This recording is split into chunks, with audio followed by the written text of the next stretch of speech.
Wow, that's such a cool idea to build. Why didn't I figure it out myself? Let's learn how to build slime. Round 1. Okay, so I am starting my slime build right now, and I think this is going to be pretty cool because slimes are one of my favorite mobs in Minecraft. They are these bouncy green cubes that hop around and split into smaller versions of themselves when you hit them. I am using slime blocks as my main material, which is perfect because slime blocks are literally made from slime. They have that translucent green jelly look, and they are bouncy. If you land on a slime block, you bounce right back up into the air. I am building the outline first, placing slime blocks in a big square frame to establish the size and shape. Slimes in Minecraft are perfectly cubic. They are one of the few mobs that are actually shaped like a cube, rather than having a more complex body shape. So building a square outline is exactly right. The slime blocks have this cool, semi-transparent green color that lets a little bit of light through, just like how a real blob of slime or gelatin would look if light hit it. Now I am building the face on the front, and this is what gives the slime its personality. I am using black concrete for the eyes and mouth. Slimes have this distinctive face with 2 wide rectangular eyes and a crooked little mouth that makes them look kind of goofy and harmless despite being hostile mobs in the game. I am also adding red concrete as part of the face details, maybe a little accent inside the mouth. The black concrete eyes are big and dark against the green slime background, which is exactly how slime faces look in the game. These big dark patches on a bright green surface. The face is simple but iconic. Every Minecraft player instantly recognizes a slime face. I am now filling in the left side and the top of the slime with more slime blocks, starting to close up the cube shape, turning the outline into a solid structure. The slime blocks click into place nicely, each one adding to the translucent green mass. As more blocks go in, the slime starts looking less like a frame and more like an actual blob of green jelly. The top needs to be completely flat because slimes have perfectly flat tops. They are cubes after all. I am making sure every block is in place with no gaps on the top surface. Now I'm going down to the ground level underneath the slime and replacing the dirt blocks with green wool. Green wool creates a colored ground surface that looks like the slime has left a trail of green goo beneath it, or like it is sitting in a puddle of its own slime. In the game, when slimes hop around, they leave behind a slimy residue, so having green wool on the ground beneath the build suggests that same effect. Green wool is a slightly different shade than the slime blocks above. It is more opaque and solid, which creates a nice visual distinction between the translucent body and the opaque slime puddle on the ground. I am finishing up by filling in all the remaining sides of the slime with slime blocks. The right side, the back, and any remaining gaps are all getting plugged with blocks. Each side needs to be a smooth, flat wall of green slime blocks for the cube shape to read correctly. One missing block would create a hole in the surface and break the clean geometric shape that defines what a slime is. Phew, it took so much effort. Great, my slime is ready. What? Hello? Hey, Banana Kid, look, I built it. Do you like? No. What? Do you think my face is perfect for this slime because I'm just as pathetic? Oh. It's a pity, but I tried so hard. Maybe then you'll try to build a better slime yourself? Yay! They ran to the place. This is where your building will be. Are you ready? Yahoo! Then go ahead. Round 2. Banana Kid is getting started, and the first thing he is doing is placing lime green stained glass blocks in a square pattern on the ground. Interesting choice. He is going with glass instead of slime blocks. Lime stained glass has a bright, vibrant green color similar to slime but with full transparency. You can see right through it. Using glass for a slime build is actually really clever because real slime is transparent. You can see through a blob of jelly or gelatin to whatever is behind it. Glass captures that see-through quality better than any other block in Minecraft. A slime made of glass would look like you could reach inside it and see its guts, which is exactly what the slime mob looks like in the game with its visible internal cube. Now he is digging down beneath the glass, removing the dirt blocks underneath and around the glass square to create a flat, recessed area. Then he is filling this entire dugout platform with lime concrete. Lime concrete is the same bright green color as the lime glass, but completely opaque and solid. This concrete platform serves as the base or ground floor of the build, a solid green foundation that the transparent glass slime will sit on top of. The contrast between the opaque concrete below and the transparent glass above will create the illusion that the slime has a denser core at the bottom and a more transparent body above, which is actually how slime and jelly behave in real life. Thicker collections of translucent material appear more opaque because light has to pass through more substance.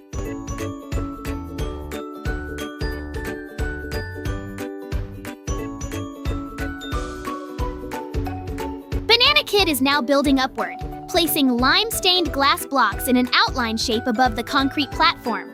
This outline establishes the size and proportions of the slime body. He is making it taller and bigger than what I built, which means more room for details inside and outside. The glass outline glows with that bright green tint, already looking like a blob of transparent slime even as just a wireframe.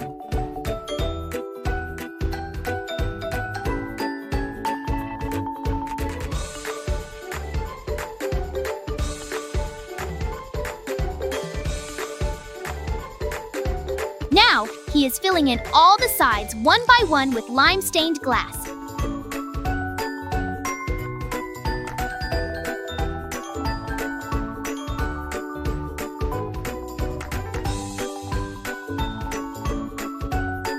He starts with the left wall, placing glass blocks methodically from bottom to top until the entire left face is a solid pane of green glass.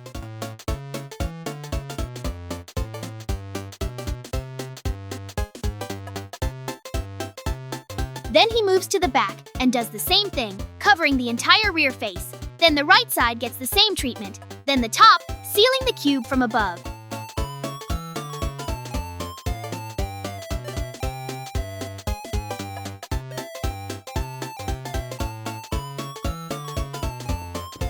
And finally, the front, leaving space for where the face will go.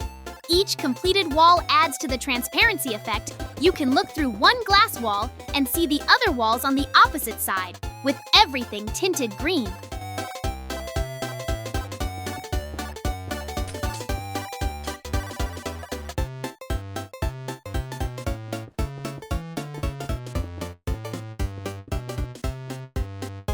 The more walls he completes, the more layers of green glass the light passes through, making the center of the slime appear darker and more saturated, while the edges where light only passes through one layer appear lighter.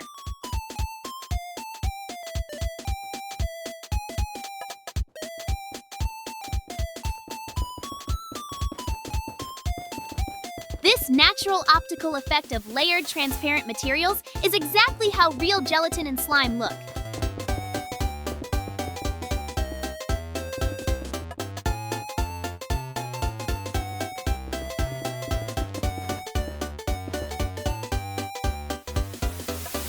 Now Banana Kid is going inside the slime to build the face from the interior. He is using black stained glass for the eyes and mouth. Building the face from inside rather than on the front surface means the facial features float within the transparent body rather than sitting flat on the exterior wall. This is brilliant because in the actual Minecraft slime mob design, the face is not on the surface of the outer transparent layer. The slime actually has two layers, a transparent outer shell and a smaller opaque inner cube, and the face is on the inner cube. By placing black glass features inside the transparent green glass body, Banana Kid is replicating that layered design where the face appears to be floating inside the jelly. He is also placing additional lime glass blocks inside the body to create that inner cube effect, adding volume and density to the interior. The internal glass creates visible layers and depth within the slime, making it look three-dimensional and complex rather than just a hollow green box. Now Banana Kid is building something on top of the slime's head.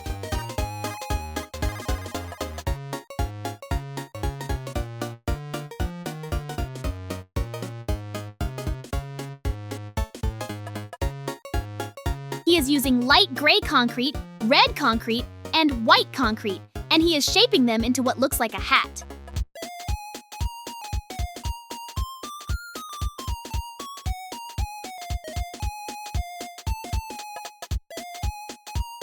The light gray concrete forms the main body of the hat, while red and white add decorative bands or details.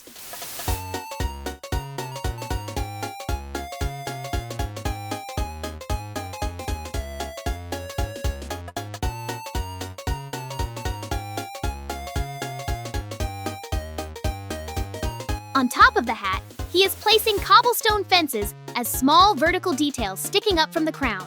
The hat gives this slime a fun, unique personality, like it is dressed up for a party or pretending to be a gentleman.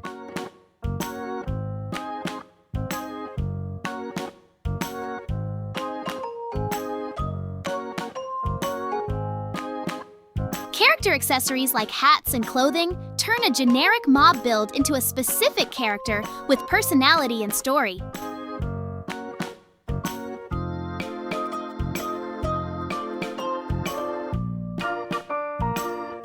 At the back of the slime, he is creating an entrance, carving out a doorway through the glass wall and placing doors so you can actually go inside.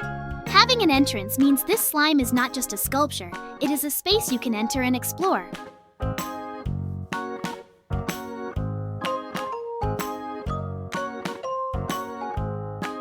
Ta-da! Yay! Where did everyone run off to? Hey guys, what's all that noise? Banana Kid and I are building slime, JJ. Who did it better? Oh, both of your buildings look great, but I think it's up to the audience to decide who did the best. Yes, JJ, you're right. Maybe then you have comments on the construction of Banana Kid? Yes, there are a couple of comments. What's on your slime's head? It looks so weird. I totally agree with you, JJ. Maybe you'll build a slime? Okay, then let's run to the place as soon as possible. JJ, good luck to you. We'll wait in the house. Thanks, guys. Then I'm starting. Round 3. I am going to build something bigger and more organic than a simple cube slime. I want to create a large, amorphous blob of slime. Not a perfect geometric cube, but a more natural, irregular shape that looks like a real mass of gooey slime oozing across the landscape. Slime in real life does not hold a perfect cubic shape. It spreads and flows and bulges. I am starting with lime-stained glass blocks. Same material Banana Kid used because the transparency is essential for selling the slime effect. I am placing the first section of blocks to establish one corner of the blob shape. The glass immediately gives that see-through green look that screams slime. Now, I am building the face because I want to establish the front of the creature early in the build process. I am using black stained glass for both the eyes and the mouth.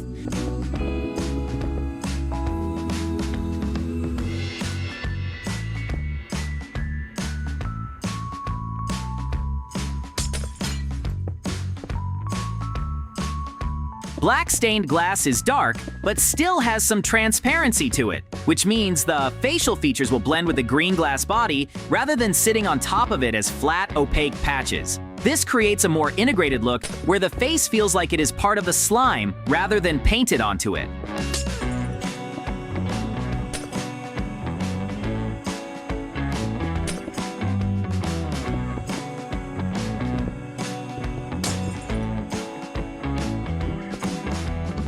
I am making the eyes large and wide set, and the mouth is that classic wonky slime grin. Around the face, I am filling in the remaining front surface with lime glass to complete the face area.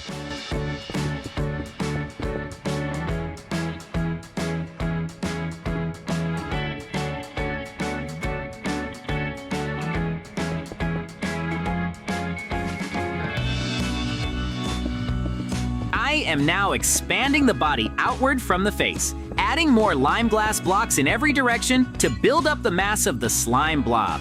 The key to making this look like an organic blob rather than a geometric cube is to vary the surface. Instead of making perfectly flat walls, I am stepping blocks in and out at irregular intervals, creating bumps, bulges, and indentations across the surface. Real slime has an uneven surface with lumps and valleys where the viscous material has settled unevenly under gravity.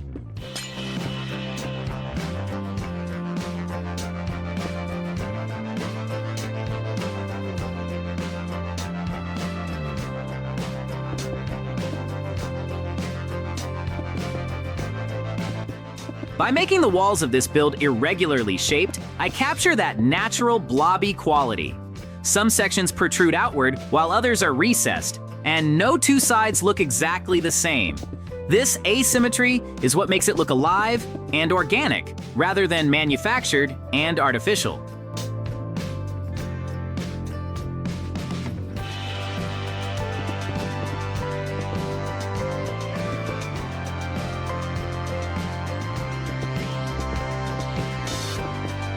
The body is getting bigger now as I continue adding lime glass blocks outward and upward. I am building it in sections, completing one area before moving to the next, making sure each section connects smoothly with the ones around it. The transparent glass walls create an interesting visual effect as the build grows larger.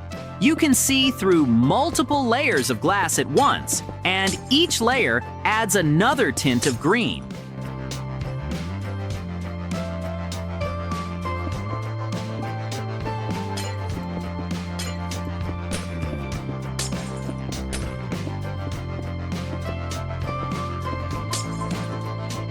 Looking through one wall, you see a light green tint. Looking through two walls, you see a deeper green. And looking through the entire body from one side to the other, the combined layers of glass create a rich, saturated green that is much darker than any single block. This layered transparency effect makes the slime look genuinely three-dimensional and gelatinous.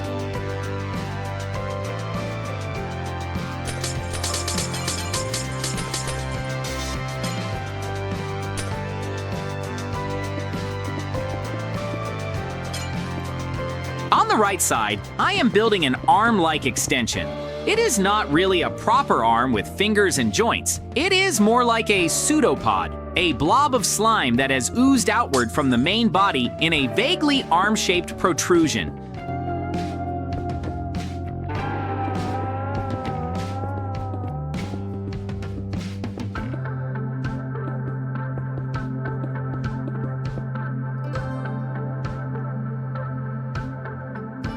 Slimes are amorphous creatures. They do not have defined limbs, but they can extend parts of their body outward when reaching for things. This pseudopod arm is made of the same lime glass blocks, extending outward and tapering slightly toward the end. It looks like the slime is reaching for something or pulling itself along the ground. The irregular, blobby shape of the arm matches the irregular surface of the main body.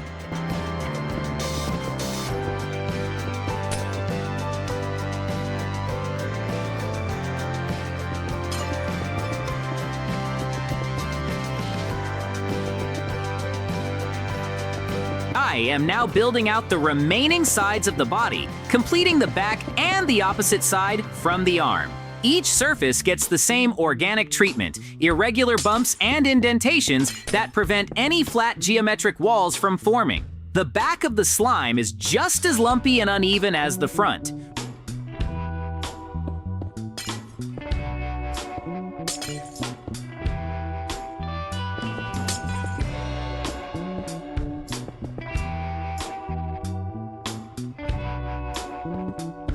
Reinforcing the idea that this is a three-dimensional blob with no defined front or back, just a mass of slime that happens to have a face on one end.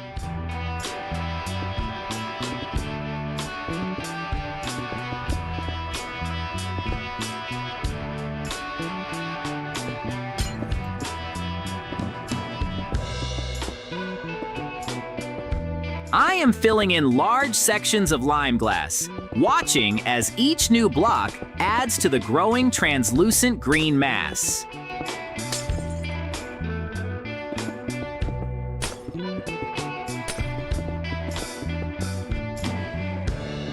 The build is getting quite large now, much bigger than Banana Kid's version, and the sheer volume of green glass creates an impressive glowing green structure.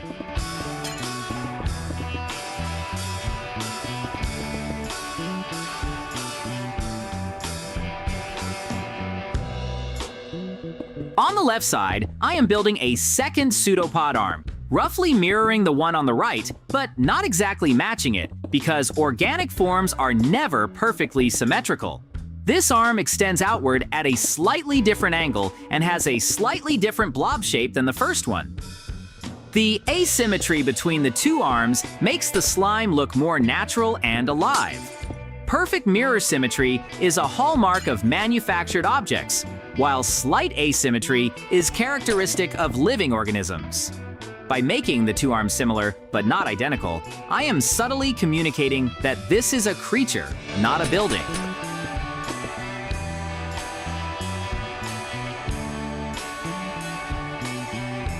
I am going underneath now to add missing blocks at the base of the slime. The bottom of a blob would be the widest and flattest part because gravity pulls the slime downward and it spreads out where it contacts the ground. I am placing additional lime glass blocks along the bottom edge, widening the base and smoothing out the transition between the body and the ground. This makes the blob look like it is actually resting on the surface, with its weight spreading it outward at the bottom, just like how a ball of dough or putty flattens at the base when you set it on a table. The wider base also gives the build more visual stability. It looks grounded and heavy rather than floating or unstable. Now, I am going inside to finish the interior. The inside of a giant glass structure needs some work to be functional as a living space.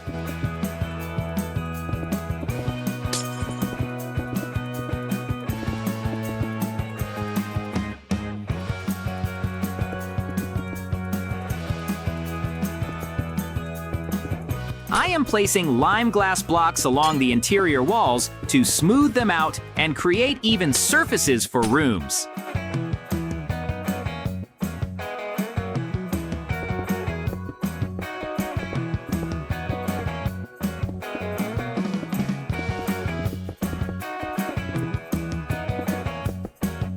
The ceiling areas get the same treatment.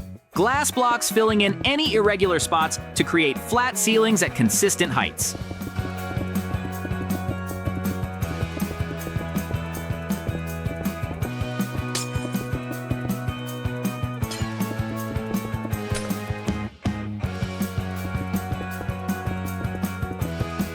I am building a second floor inside the slime using glass blocks as the floor platform, dividing the interior vertically into two separate levels.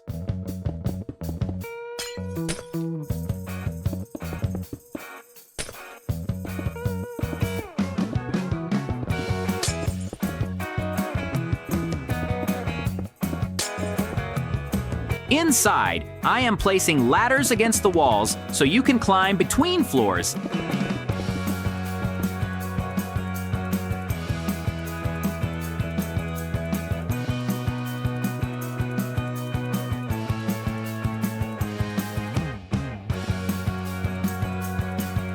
Half is ready. There's not much left.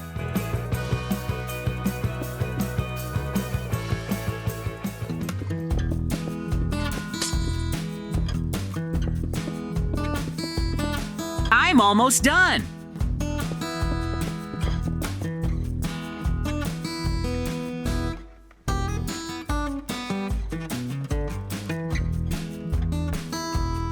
And I am also building ladders on the exterior for outside access to the upper level.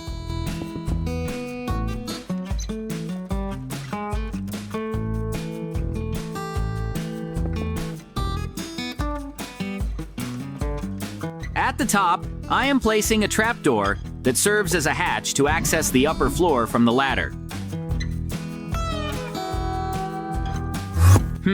Time for furniture. On the first floor, I am placing a television against one wall and building a glass wall behind it to create a solid backdrop for the screen. A bed goes against another wall with a nightstand and lamp beside it.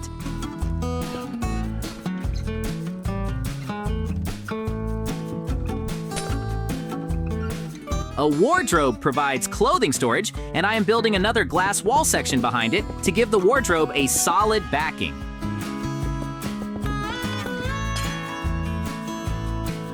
I am adding more shelving to the wardrobe for extra storage capacity.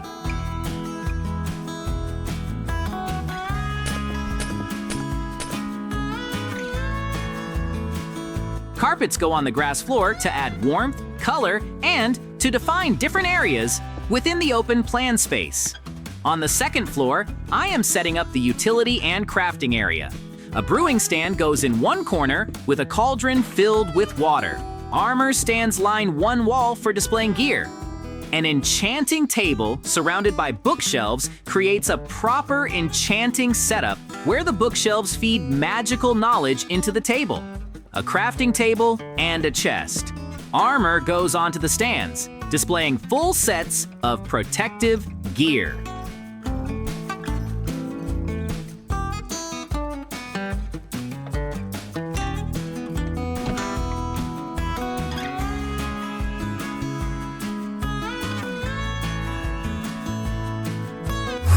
Great! My slime is ready! It's time for me to show it to the guys. Wow, JJ, you got such a realistic slime. I really like it. Thank you guys. I am very glad that you liked my building. Friends, be sure to write in the comments whose building you liked the most. Well, I think it's time for us to finish. Yes, JJ, you're right. Subscribe and like. Bye-bye.